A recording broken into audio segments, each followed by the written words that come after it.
నిన్ననే చెప్పాను, పలమనేరు, కుప్పం ఈ 2 నియోజకవర్గాల్లో దగ్గర 110 చెరువులకు నీళ్లిచ్చే అవకాశం ఉంది. నేను ఇచ్చిన ఆదేశాలు, కుప్పంలో 520 చెరువులున్నాయి, గొలుసు కట్టు చెరువులున్నాయి, పాలారులో చెక్ డ్యాముల ద్వారా నీళ్లిచ్చే అవకాశం ఉంది. కొన్ని దూరంగా ఉంటే చిన్న పైపులు వేసుకోగలిగితే అవి కూడా చెరువులకు నీళ్లిచ్చే పరిస్థితి వస్తుంది.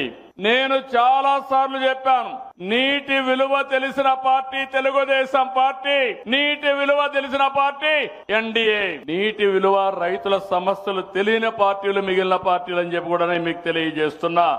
అసెంబ్లీ అంటే హేళన, తిట్లు, నవ్వులాట్లు ఇలాంటికే పరిమితం చేశారు. ఈ రోజు మనందరి ఆలోచన ఒకటే, చిత్తశుద్ధి ఉంటే ఏదైనా సాధ్యం. నీళ్లనేది జీవితం.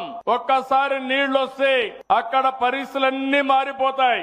ఓసారి నాకు అనిపిస్తుంది, నేను కుప్పం ఎమ్మెల్యేగా ఉన్నాను, పక్కన చూస్తే కేజీఎఫ్ ఉంది, ఇంకో పక్కన చూస్తే కృష్ణగిరి ఉంది, ఒక పక్క కర్ణాటక, ఒక పక్క తమిళనాడు, మధ్యలో మనం ఉన్నాం. అయినా కూడా కృష్ణా నీళ్లు 730 కిలోమీటర్లు తీసుకొచ్చి ఈ భూతల్లిని, భూమాతని తల్లబరిచే పరిస్థితికి వచ్చామని చెప్పి కూడా నేను మీకు తెలియజేస్తున్నా.